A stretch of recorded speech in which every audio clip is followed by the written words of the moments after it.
Hello student, welcome back to my YouTube channel board exam classes. आज की इस video में आपके लिए हिंदी की बहुत ही इम्पोर्टेंट रचनाएं बताने वाले जो बोर्ड परीक्षा में ऑब्जेक्टिव टाइप में भी पूछ ली जाती हैं और वैसे भी 2 नंबर में पूछ ली जाती हैं। क्योंकि आपके लिए बहुत ही डर लगता था रचनाओं से, तो हमने बहुत ही सरल तरीके से आपके लिए बताने वाले हैं। तो ये हिंदी की बहुत अच्छा में पूछ ली जाती हैं। चैनल पर नए हो तो चैनल को सब्सक्राइब कर लीजिए। तो हमारे पहले कवि क्या हैं? सुमित्रा नंदन पंत। हमारे पहले कवि हैं सुमित्रा नंदन पंत।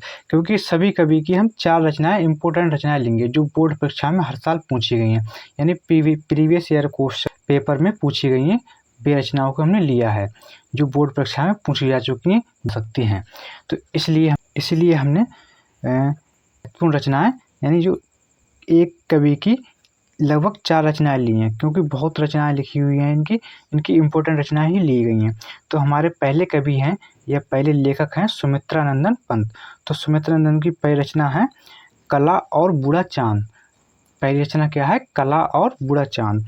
और दूसरी क्या है? चिदम्बरा। और तीसरी क्या है? युगांत। और चौथी है हमारी स्वर्णधुली।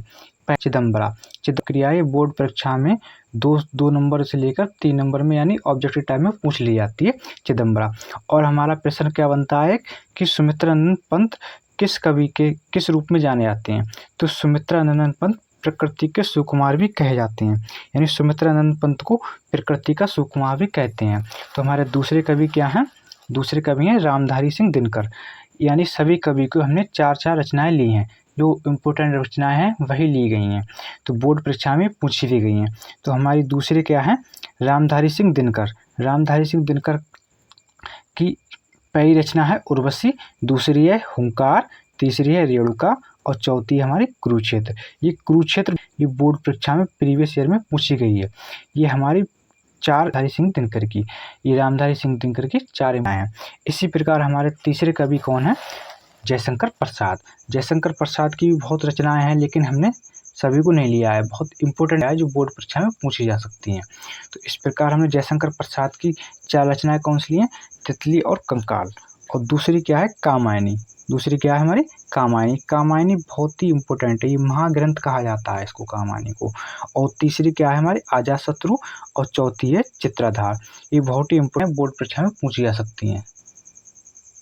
इसी प्रकार ही हमारे हैं चौथी क्या है? भारतेंदु हरिश्चंद्र। भारतेंदु हरिश्चंद्र एक ऐसे कवि हैं, इनकी रचनाओं को बार बार पूछा जाता है। भारतेंदु हरिश्चंद्र की कवि रचनाओं को, यानी कि इनकी जो रचनाएं या कृति हैं जो भी हैं वो बार बार पूछी जाती हैं।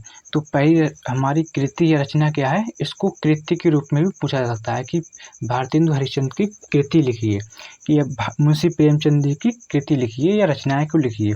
तो भारतेंदु हरिश्चंद्र की पहली कृति क्या है या रचना क्या है? भारत दुर्दशा। और दूसरी क्या है? अंधेर नगरी। और तीसरी है प्रेम माधुरी। और चौथी हमारी गीत गोविंद। तो ये 4 इम्पोर्टेंट इनकी रचनाएं हैं भारतेंदु हरिश्चंद्र की, ये बोर्ड परीक्षा में पूछ ली जा सकती हैं। ये ऑब्जेक्टिव टाइप में हमारे क्वेश्चन बन जाता है। इसी प्रकार हमारा है मुंशी प्रेमचंद जी का।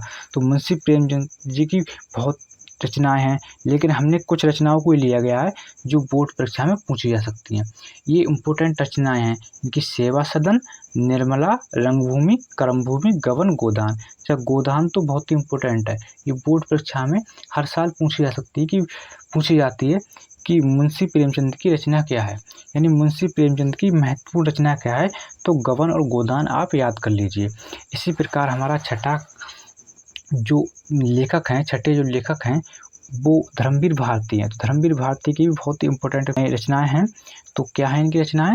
सूरज का 7वां घोड़ा। पहली रचना है हमारी सूरज का 7वां घोड़ा। और दूसरी है अंधा युग। और तीसरा है ठेले पर हिमालय। और चौथा है गुनाहों का देवता। ये धर्मवीर भारती की 4 इम्पोर्टेंट रचनाएं हैं। इसी प्रकार ये हमारे 3 कवि हो गए और 3 कवि पहले दिए हुए हैं, इनकी या रचनाओं को हमने बताया है। इसी प्रकार ये हमारी महत्वपूर्ण यानी इम्पोर्टेंट कवित्री हैं, ये महादेवी वर्मा। ये बोर्ड परीक्षा में इनका जीवन परिचय से लेकर इनकी रचनाओं सब कुछ पूछा जा सकता है। यानी महादेवी वर्मा का जीवन परिचय, रचनाएं और इनका क्या जीवन साहित्य रहा है, ये सब कुछ पूछा जा सकता है। तो इस प्रकार इनका जीवन परिचय भी याद कर लीजिए और इनकी रचनाएँ जो 4 रचनाएँ हैं, यानी और भी रचनाएँ हैं उनको लिखा नहीं है, लेकिन ये 4 रचनाएँ बहुत ही इम्पोर्टेंट हैं, इनको आप याद कीजिए। तथा पहली रचना है यामा, दूसरी है मेरा परिवार और तीसरी है रश्मि और चौथी हमारी नीरजा। ये 4 रचनाएँ इम्पोर्टेंट हैं इनकी, ये याद कीजिए, ये बोर्ड परीक्षा में पूछी जा सकती हैं। इसी प्रकार हमारे चौथे कवि या छठे कवि क्या हैं, सूरदास। सूरदास क्या हैं, सूरदास की जो रचनाएँ हैं वो बहुत ही साहित्य में लहरी में लिखी गई हैं। तो इसी प्रकार इन्होंने क्या लिखा है, पहली रचना इनकी है सूरसागर, दूसरी है सुरसरावली, तीसरी है साहित्य लहरी और चौथी है सुरपंचसी। तो इनकी सूरदास की 4 रचनाएँ इम्पोर्टेंट हैं। इसी प्रकार ये हमारे लास्ट कवि जो हैं कबीरदास। कबीरदास की जो रचनाएँ हैं वो 3 बहुत ही इम्पोर्टेंट हैं। ये रचनाएँ 3 जो हैं बोर्ड परीक्षा में बीजक के रूप में कहते हैं कि लिखिए कबीरदास का जीवन परिचय लिखिए, कबीरदास की लिखिए। तो पहली रचना क्या है, साकी और दूसरी है शबद और तीसरी है रामायणी। साकी, शबद, रामायणी को मिलाकर बीजक कहते हैं। साकी, शबद, रामायणी को क्या मिलाकर कहते हैं, बीजक कहते हैं। ये हमारी बहुत ही इम्पोर्टेंट रचनाएं हो गई, इनको याद कीजिए। इन कवियों के जीवन परिचय को भी याद कीजिए।